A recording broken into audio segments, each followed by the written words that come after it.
Welcome to today's edition of the show podcast. Crystal Palace chairman Steve Parish says the proposed Champions League reforms would have a devastating effect on English football. UEFA's proposal would see 100 more matches and 4 extra dates created for European fixtures before Christmas. Parish has voiced his disapproval over the plans, which will inevitably threaten the status of the EFL Cup.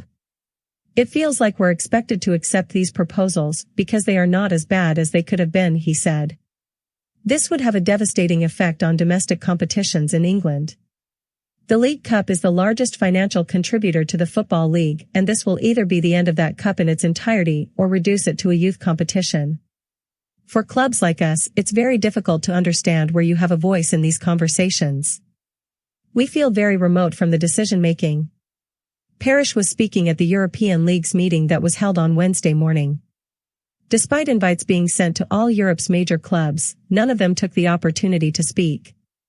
English Football League EFL chairman Rick Parry, who also spoke at the meeting, said the loss of the EFL Cup would strip away a third of his organization's revenue and present a very real threat to the existence of some clubs. Earlier this week, European Club Association (ECA) chairman Andrea Agnelli said he expects agreement over a 36-team competition to be reached within a fortnight.